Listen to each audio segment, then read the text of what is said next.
Sir ఇంకొక breaking news అందుతుంది sir. అంటే మొన్న మద్దాలిగిరి, నేడు కిలారి రోసయ్య వైఎస్ఆర్ కాంగ్రెస్ పార్టీకి రాజీనామా చేసిన పొన్నూరు మాజీ ఎమ్మెల్యే కిలారి వెంకట రోసయ్య వైఎస్ఆర్ కాంగ్రెస్ పార్టీకి రాజీనామా చేశారు. దేశ్కి నేత ప్రధానమంత్రి అవుతానంటున్నాడు. కానీ ఇక్కడ ఆంధ్రప్రదేశ్ లో పార్టీకి దిక్కులేని పరిస్థితి. ఎవరైతే గుంటూరు ఎంపీగా పోటీ చేశారు వైఎస్ఆర్ కాంగ్రెస్ పార్టీ నుంచి కిలారి వెంకట రోసయ్య రాజీనామా చేసిన పరిస్థితి కనిపిస్తుంది సార్. అంటే వాళ్ళలో కూడా మొదలైందంటారు సార్ అభద్రతాభావం. ఏం చేస్తున్నాడు పిచ్చోడు, ఏం చేస్తున్నాడు తెలియక వీళ్ళు కూడా భయపడే పరిస్థితి. ఎందుకంటే కిలారి రోసయ్య ఉమారెడ్డి వెంకటేశ్వర్లు ఎవరైతే ఉన్నారో స్వయం ఆయన కల్లుడు, దాంతో పాటు ఈయనకు కూడా చాలా దగ్గర వ్యక్తి, పార్టీలో నమ్మకస్తుగా కూడా పనిచేశారు. ఈ రోజు రాజీనామా చేశారు. ఎలా చూస్తారు? వైసీపీలో ఏం జరుగుతుంది అంటే ఏం చెప్తారు? ఇవాళ అల్లుడు రాజీనామా చేశాడు, రేపు మాంగారు రాజీనామా. ఇది ఉమారెడ్డి వెంకటేశ్వర్లు రేపు పొద్దున వైసీపీకి రాజీనామా చేయబోతున్నాడు. అవునా? ఎందుకని? ఇవాళ ఎమ్మెల్సీ. ఓకే, ఆయన ఎమ్మెల్సీగా ఉంటే ఆయన్ని కాదని లేళ్లప్పిరెడ్డికి నువ్వు cabinet rank. Senior most MLC ఎవరు? ఇప్పుడు పార్లమెంట్ మెంబర్ గా పనిచేశాడు ఉమారెడ్డి వెంకటేశ్వర్లు. అవును, కేంద్ర మంత్రిగా పనిచేశాడు. అతను లోక్సభ, అసెంబ్లీ, కౌన్సిల్ అన్ని ఉన్నటువంటి ఒక సీనియర్ పొలిటీషియన్ ఉమారెడ్డి వెంకటేశ్వర్లు కాదని ఎవరిని శాసన మండలి వైఎస్ఆర్ పక్ష నేతగా పెట్టాడు? లేళ్ల అప్పిరెడ్డిని పెట్టాడు. అంటే 2 హత్య కేసులు ఉన్నాడు, నీకు క్యాబినెట్ ర్యాంకా?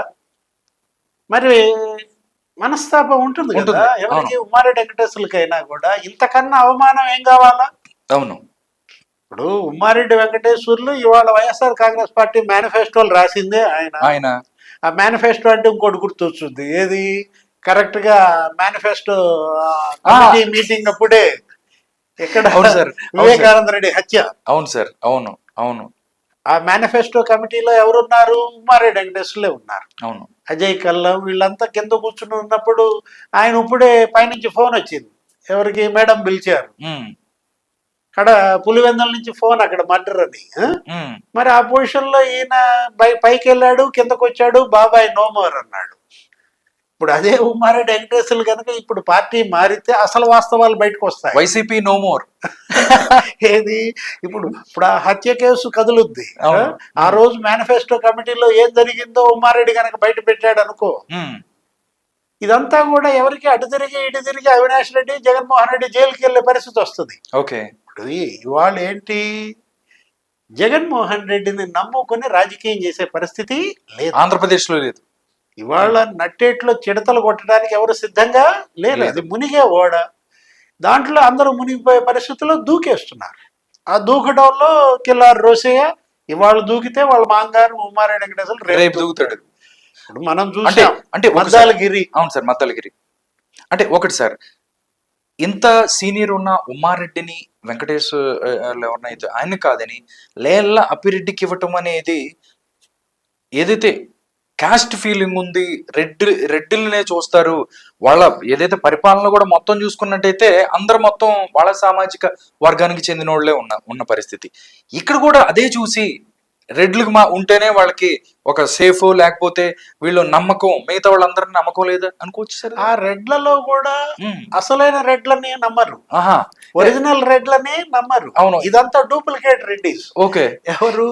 ఇప్పుడు ఈ పదవులు ఇచ్చే వాళ్ళంతా కూడా ఇవాళ రెడ్డి సామాజిక వర్గం తీవ్రంగా ద్వేషించింది. అవును, అంటే ఎలక్షన్ లో కూడా వాళ్ళ ఓట్ బ్యాంక్ కూడా మనం చూసుకున్నట్టయితే టీడీపీ వైపు వచ్చింది అని కూడా మాట్లాడుకుంటాం. ఎందుకంటే ఆ కోటమిరెడ్డి శ్రీధర్ రెడ్డి, రాజశేఖర్ రెడ్డి వీర భక్తుడు, అతన్ని ఏం చేశారో మనం చూసాం.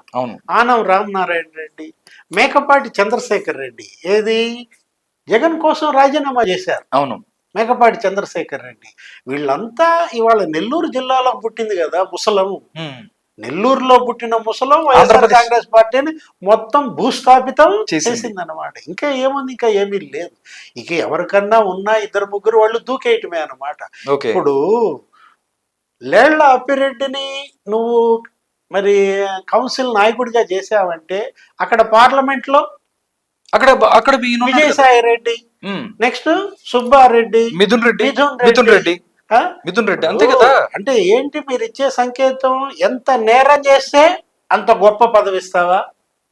ఇవాళ లేళ్లప్పిరెడ్డి మీద అనేక అభియోగాలు, కేసులు, 2 హత్య కేసులు, మిర్చి యార్డు తగలబెట్టిన కేసు, మంగళగిరి ప్రధాన కార్యాలయం తెలుగుదేశం ధ్వంసం చేసిన దాంట్లో కూడా కేసు. కేసులో ఉన్నాడు ఆయన. అవును. ఆ రోజు నిందితులు అతని కారులోనే వచ్చారని మనం చూసాం. ఏది సిఐడి ఎంక్వైరీ. వాళ్ళు ఇప్పుడు రేపో ఎల్లుండో అతను అరెస్ట్ అంటున్నారు. అవును. ఎవరిని? అతను కూడా బెయిల్ కోసం అప్లై చేస్తాను. అప్లై చేశాడు. ఎవరు? లేళ్లప్పిరెడ్డి. మొత్తం వీళ్ళందరూ ఉన్నారు కదా. అరెస్టే గనక జరిగితే, చేయాల్సి వస్తే ఇవి ఆపుతాయా? ఇప్పుడు నువ్వు ఇచ్చిన కేబినెట్ ర్యాంక్ ఆపుద్దా? అరెస్ట్ నుంచి అతను ఒకవేళ జగన్మోహన్ రెడ్డిని అరెస్ట్ చేయాలనుకుంటే ప్రతిపక్ష హోదా ఆగుద్దా? అంతే కదా సార్. చంద్రబాబు నాయుడు ప్రతిపక్ష నాయకుడు ఉన్నప్పుడే అరెస్ట్ చేశారు కదా. ఇప్పుడు ఎందుకు తను ఓడిపోయాడు? ఏ కారణంతో ఓడిపోయాడు? ఆ కారణాలని అన్వేషించటం, దాన్ని విశ్లేషించుకోవటం, వాటిని సరిదిద్దుకోవటం లేకపోగా చేసిన తప్పులే మళ్ళా చేయటం అన్నమాట. ఇప్పుడు మనం అనుకున్నది, ఇప్పుడు లేళ్లప్పిరెడ్డిని ఈ కౌన్సిల్ పక్ష నాయకుడిగా చేయటం ఒక పెద్ద తప్పిదం. అవును. ఇప్పుడు మొత్తం ఈ తప్పుల వల్లే కదా అందరూ నీకు దూరం అయింది. ఇవాళ పార్టీకి నాయకులు దూరం అయ్యారు, కార్యకర్తలు దూరం అయ్యారు, చివరికి నీ కుటుంబంలో నీ సొంత చెల్లెళ్ళు, తల్లే దూరం అయిపోయిన పరిస్థితుల్లో జగన్మోహన్ రెడ్డి దిక్కుతోచని స్థితిలో ఇవాళ ఇలా ఏం చేస్తున్నాడో తెలియకుండా తిరుగుతున్నాడు.